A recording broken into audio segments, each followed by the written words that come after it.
boto dyan sa komite, kailangan pa natin ng 53 sa plenaryo, sa buong Kamara.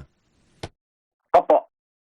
Kampante po tayo na makukuha yung at least one-third vote para ma-impeach na si VP Sara, para ma-approve yung articles of impeachment na and then matatransmit sa Senado.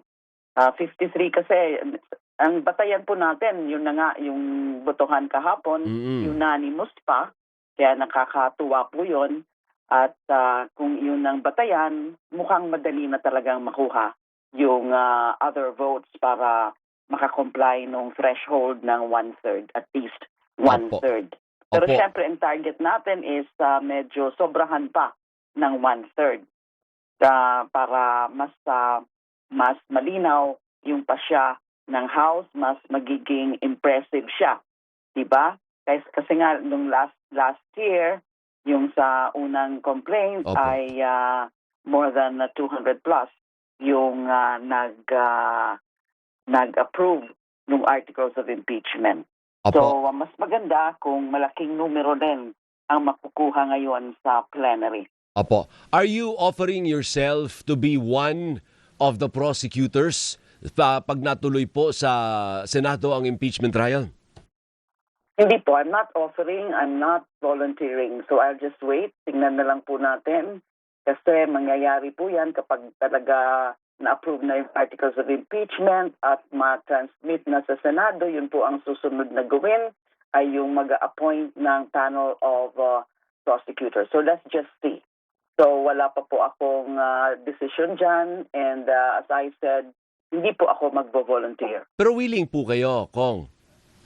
I'll be considering it. Just like last time Oo. na inoffer po yan sa amin ni Representative Chel Jokno Oo. and we both expressed our willingness to be part of that panel of prosecutors. Pero alam nyo naman, hindi naman natuloy yun. Pero sino bang nagde-decide nun? Yung speaker ba magde-decide nun kung sinong... Kasi marami yun, hindi ho ba? Pwede naman. Usually ba ilan yan? 12? 10? Mga 11 siguro, more than 10. More than 10, More than 10. oh. So either 11 or 12. Sino Well, pumipili? syempre, House leadership with consultation with the rest also of some of the other House leaders. So Speaker and then other House leaders like perhaps the Majority Leader and then the Deputy Speakers. Oh. And magkukonsultahan po syempre yan, i-discuss din po yan. Hindi naman ho yan yung basta-basta na lang pipili, Opo. ay talagang titingnan nila kung sino ang mga pwede and willing to be part of that panel. Hindi kasi sayang naman yung kalibre. Dati ka naman Justice Secretary, dati Senador, abogada naman. Ang problema lang kasi marami ding abogado sa Kamara. Pero mamimili sila siguro dapat na may kalibre naman. After all, ito na yung pinaka-battle sa Senado na po, hindi ho ba? Alam po yan ng mga mapipili, alam po yan ng mga magdidesisyon na kung anong mga kwalifikasyon o ano yung mga dapat na mga makasama, sino-sino ang makakasama sa panel of prosecutors. I think they of course know that. And of course, Kong, meron din yang set ng private prosecutor din. Ano po? Last time may na-appoint din Parang naalala ko dati yung pangalan ni Kapunan, ni Attorney Lorna Kapunan. Will it be the same set of private prosecutors na kukunin ng Kamara? I'm not sure if it will be exactly the same set of private prosecutors, but it's very likely na si Attorney Lorna Kapunan would be among them. Okay. So, willing naman po siya. Kasi last time naalala ko, may na-handle siyang kaso, and correct me if I'm wrong parang binitawan niya yung kay Atong Ang, parang sabi niya, magfo-focus siya sa impeachment. Hindi rin natuloy. Parang gano'n na nangyari nung panahon na yun, Congresswoman Laila. Mm-hmm. Baka nga, pero yun na nga po, siguro ay most probably magiging private prosecutor siya ulit. Pero as far as I know, wala pa po na-constitute din na group of private prosecutors. But definitely there would be private prosecutors. Siyempre, mag-a-assist dun sa panel of prosecutors na mga miyembro mismo ng House. Opo. Ngayon, Congresswoman, nakausap namin earlier si Attorney Michael Poa, ang tagapagsalita po ng defense team. Sabi nila, malabo. At binagbigyan nyo pa ng isang araw, diba? May isa pang hearing. Sabi niya, malabo daw pumunta si Vice President Sara Duterte. Eh di sayang din pala yung inalat nyong another hearing. Hindi rin pala pupunta. Alvin, i-clarify ko lang, yung next hearing, May 4, hindi yan dun sa giving respondent another chance to appear. Mhm. Kasi pinagkasunduan po, naging, naging part of the discussion yesterday kasi meron pong dalawang miyembro ng committee na nagmungkahi na bigyan pa siya ng another chance na magkaroon pa ng isa pang hearing. Pero isa po ako sa kumontra doon. I Oo. insisted na wala na tayong maaasahan sa kanya na mag-a-appeal pa dahil nga lahat na lang na pagkakataon ay binigay na natin sa kanya para magpakita siya, para paliwanag niya, niya yung kanyang defense, i-present niya yung counter evidence. In fact, na-notice nyo na every time there is a particular ground na to-take up, na to-tackle, ay didirektahan ng chair yung committee secretary at alamin kung present si VP Sara. And every time wala siya. Opo. So more than enough opportunity has been accorded si VP Sara para dumating siya, para mag-appeal siya at para i-defend ang sarili niya. Pero wala naman. And then kahapon nga may impormasyon, may nagsabi ng impormasyon na nandun siya sa isang event sa San Pedro, Laguna.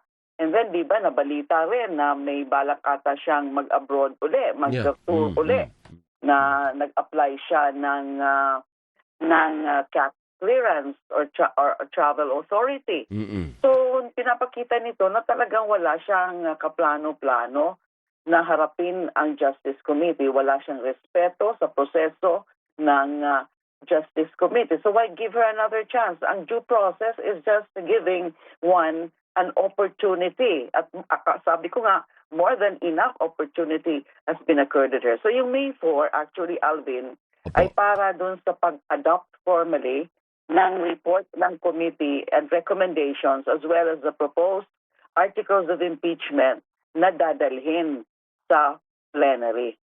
So mali pala yung pagkakaintindi ko. Ang pagkakaintindi ko, pinagbigyan, kasi may dalawang congressman Pati ata si Congressman Gutierrez, sinuportahan yun, Yes, nabigyan yun na pa nga. siya. Dalawa nga po sila. Denied yun. Hindi na naman sila nag-insist. Hindi naman po ay sinubject to voting na yung issue na yon. Kasi even if minungkahin nila yon, hindi Oo. naman nila in-insist. Oo. So, pinagkasunduan po ng committee na wag na lang kasi nga nabigyan na siya ng sobra-sobrang oportunidad. Opo. So, ang sabi ko ngayong May 4, yun na yun yung pag-adopt ng report and recommendation. And syempre, the report would be about the finding of probable cause dahil nga naging unanimous yung committee members. Without any dissent, without any negative vote, ay dineclare na as having probable cause yung dalawang complaint. So paano yan pag nandun siya sa May 4? Ay, assuming lang po, we'll never know. Lahat naman ay entitled to change their mind, although improbable. Pero paano pag nandun nga siya, hindi pala para sa kanya yung May 4. Akala ko naman, inalat para just in case na gusto niya sumipot. Andyan may May 4 day ka. Magsalita ka dyan, sagutin mo lahat na akusasyon laban sa'yo. Paano pag dumating siya, ma'am? Hindi na po pwede yun. Lampas na po. Kasi nakapag-desisyon niya po ng probable cause. Hindi po pwedeng babawiin ng committee yung finding of probable cause just to be able to accommodate her. Na sobra namang para sa akin, malaking insulto na naman yan sa committee. Na alam naman niya yung proseso. Alam naman nila na nakapag-desisyon na may finding na merong probable cause. And then bigla-bigla silang susuport all of a sudden, all this time. Hindi na po yan pagbibigyan. Otherwise, mababastos naman yung procedure. Kasi klaro naman po yan sa rules of procedure in impeachment proceedings na yun ang proseso talaga. Na pagkatapos ng mga hearings na yan, ay nagkaroon ng determination of probable cause at ang susunod nga dapat ay yung pag-adopt na nga ng report and recommendation, proposed articles of impeachment para madala na sa House. Hindi po siya pwedeng pagbigyan na dahil napilitan na siya o gusto na niyang mag-appear, it's too late in the hero, so to speak. Okay. And finally, alin doon sa mga complaints ang sa palagay mo ay talagang madadali o tatablan ang pangalawang Pangulo? Kasi marami namang complaints, hindi ho ba? Alin doon yung pinakamalinaw pa sa sikat ng araw na wala kang kawala dito, Vice President Sara? Lahat naman malinaw, pero sa tingin ko dalawa yung pinakamalakas. At ito yung sa unexplained wealth and then yung sa threat, yung assassination plot. Malinaw na malinaw po yan sa mga ebidensya. Yung sa threat assassination plot, yung video mismo, yung bibig niya mismo, siya mismo ang ebidensya doon. Kitang-kita natin lahat na authenticate ng NBI yung video. Hindi ito fake, hindi ito AI na video. Nakita natin lahat yung paano niya mga sinabi yung kanyang pagbabanta. And then seryoso po talaga yung banta na yon. And sinabi nga po ng NBI, si Director Matibag, na pinupurso na sa ongoing investigation ng NBI yung leads about the identity of the assassin na supposedly hinire ni VP Sara. So seryoso kasi yan eh. Hindi ka basta-basta magbabanta sa buhay ng Pangulo. Ikaw yung second highest official of the land. Wala po akong alam na iba pang bansa sa mundong ito na may ganon na yung Vice President openly, publicly threaten with assassination yung Pangulo and together with the First Lady and the former Speaker of the House. So, nandyan mismo yung ebidensya. And hindi ito maliit na bagay.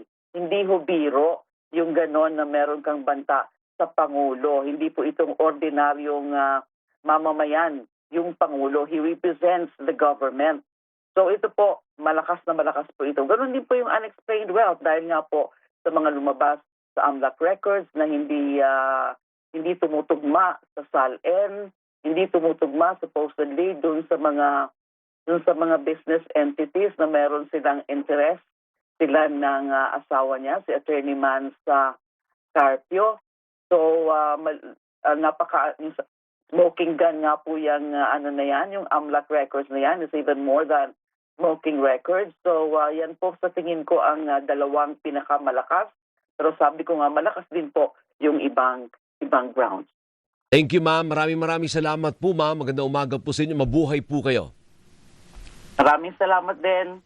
Have a good day. Have a good day, Thank ma'am. you. Thank you. Si Congresswoman Laila De Lima. O teka muna, may good news yung PhilHealth, ha? Magkukomersya lang po ako. Si Doc Edwin Mercado, ang presidente po ng PhilHealth sa pagbabalik ng Gising Pilipinas Energy. Wala pa ako nababati. Good morning muna sa inyong lahat.